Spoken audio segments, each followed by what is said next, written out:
আমরা যে ব্যবস্থাগুলো গ্রহণ করেছি তার মধ্যে উল্লেখযোগ্য হচ্ছে সীমান্তবর্তী এলাকা দিয়ে জ্বালানি তেলের পাচার রোধ করা। আমাদের সাতক্ষীরা ব্যাটালিয়নে 54 কিলোমিটার সীমান্ত রয়েছে। সেই জায়গা দিয়ে কোনোভাবেই যেন কোনো জ্বালানি তেল পাচার না হতে পারে সেই ব্যাপারে আমরা সতর্ক রয়েছি, এবং আমাদের যে নিয়মিত মনিটরিং সেটা আমরা আরো বেশি জোরদার করেছি। দায়িত্বপূর্ণ এলাকার অবস্থিত বিভিন্ন ফিলিং স্টেশনগুলোর বিপণন প্রক্রিয়া মনিটরিং করা। আমরা আমাদের দায়িত্বপূর্ণ এলাকার ভিতরে যে কটি ফিলিং স্টেশন আছে তার যে প্রজ্ঞাপন অনুযায়ী তারা বিপণন প্রক্রিয়া সঠিকভাবে করছে কিনা এটা আমরা মনিটরিং করব। আমরা গোয়েন্দা নজরদারি ইতিমধ্যে বৃদ্ধি করেছি।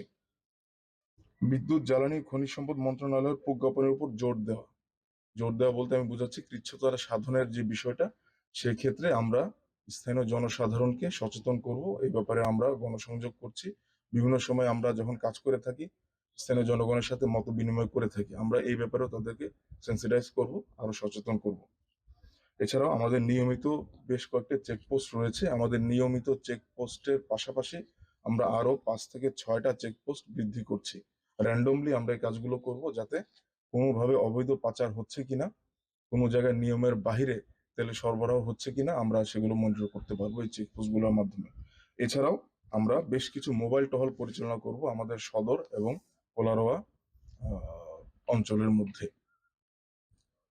স্থানীয় জনসাধারণের মধ্যে আমরা সচেতনতা বৃদ্ধি করব, এই কথাটি আমি আগেই বলেছি। এছাড়াও জেলা প্রশাসন, পুলিশ প্রশাসন, সাংবাদিক সমাজ আপনারা যারা আছেন, পরিবেশ কর্মী এবং জনপ্রতিনিধি যারা আছেন তাদের সাথে আমরা আমাদের এই টোটাল যে কার্যক্রম আমরা যেগুলো করব এগুলো সমন্বয় করে নিব।